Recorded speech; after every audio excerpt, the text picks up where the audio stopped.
అదేవిధంగా ఈ ఫ్లైట్లో బ్రిటిష్కి సంబంధించిన వాళ్ళు, పోర్చుగల్కి సంబంధించిన వాళ్ళు ఎక్కువగా ఉన్నారు. సో అక్కడ ప్రభుత్వాలు ఏమైనా స్పందించినట్లుగా ఏమైనా ఇన్ఫర్మేషన్ వచ్చిందా?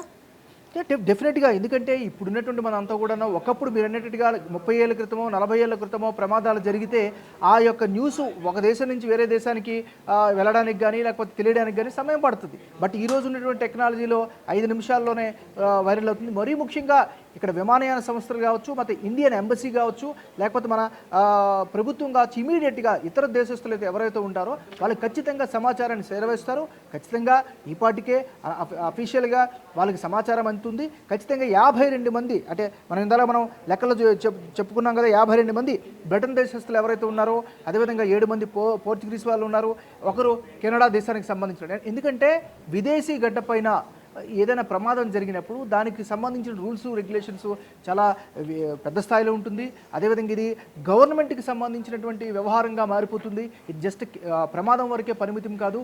ఇది ఇరు దేశాలకు సంబంధించినటువంటి సంబంధాలు, దీనికి సంబంధించినటువంటి వ్యవహారాల మీద ఆధారపడి ఉంటుంది. కాబట్టి ఖచ్చితంగా మన ఇండియన్ గవర్నమెంట్ చాలా చాకచక్యంగా వ్యవహరిస్తుంది.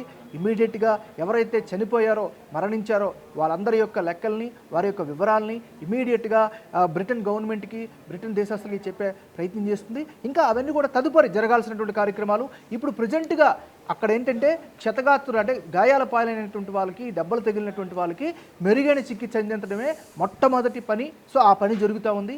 అయితే ఎవరైతే చనిపోయారో ఈ ఘటనలో దురదృష్టవశాత్తు వాళ్ళందరూ కూడా వాళ్ళ బాడీస్ అన్నింటిని కూడా ఐడెంటిఫై చేయడం, వాళ్ళందరినీ కూడా ఒక దగ్గర స్టోర్ చేయడం, సంబంధికులందరికీ కూడా సమాచారాన్ని అందించడం, ఆ సంబంధికులందరికీ కూడా రావడం, అదేవిధంగా లేకపోతే వాళ్ళకి పంపించడం, ఈ ఏర్పాట్లన్నీ కూడా ప్రజెంట్ జరుగుతాయి. అదేవిధంగా విమానయాన సంస్థ ఎయిర్ ఇండియా ఇప్పటికే దీనికి కన్ఫర్మ్ చేసింది, దీనికి సంబంధించి రియాక్ట్ అయింది, తీవ్ర దిగ్భ్రాంతిని వ్యక్తం చేసింది.